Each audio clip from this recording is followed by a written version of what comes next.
Bonjour à tous. Alors on se retrouve pour une deuxième méthode de retrait des condensateurs CMS. Donc toujours ces petits condensateurs que l'on voit sur la carte là. Là on est sur une carte d'Amiga 600.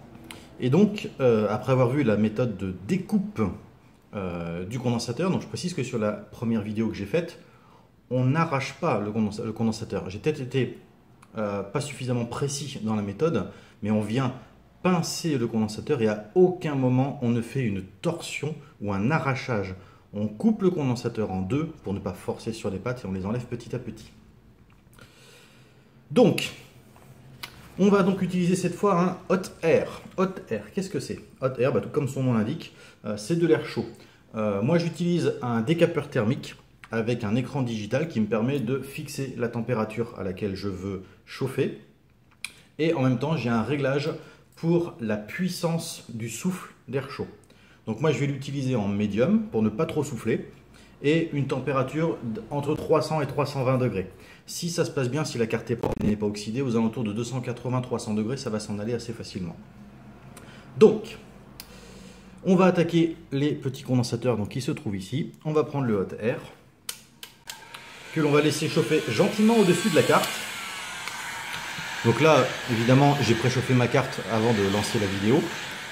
Donc je prends mon décapeur thermique, je le mets en mode médium et je vais chauffer toute la carte. Quand je dis toute la carte, c'est vraiment toute la carte, aux alentours de 150 degrés pour qu'elle prenne vraiment en température. Puis je vais m'attarder sur les deux composants que je veux retirer. Donc les deux composants que je veux retirer, ce sera les deux CMS qui se trouvent là.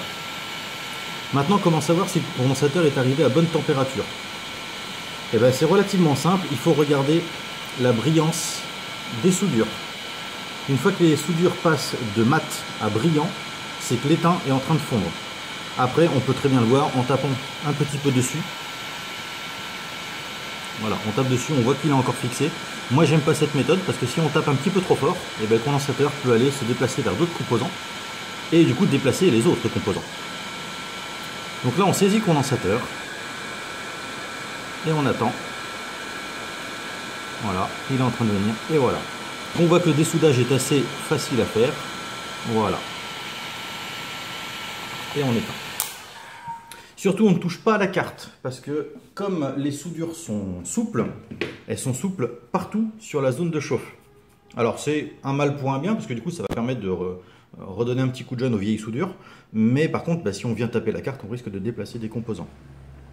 Voilà, ça c'était la méthode au hot air. Petite précision, si jamais en chauffant vous voyez que ça ne vient pas, ce n'est pas la peine d'insister. Ne montez pas plus en température, vous risquerez de faire des dégâts. Autre raison pour laquelle je n'utilise pas le hot air. Par exemple ici on est juste à côté du port IDE qui est en plastique.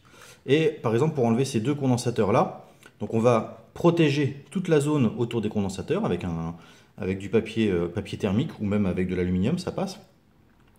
Et ensuite les décoller. Bon, moi j'aime pas parce que j'ai toujours peur d'abîmer le plastique qui est autour des pins.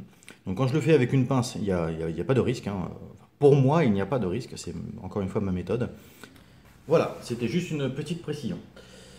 Une prochaine vidéo va suivre.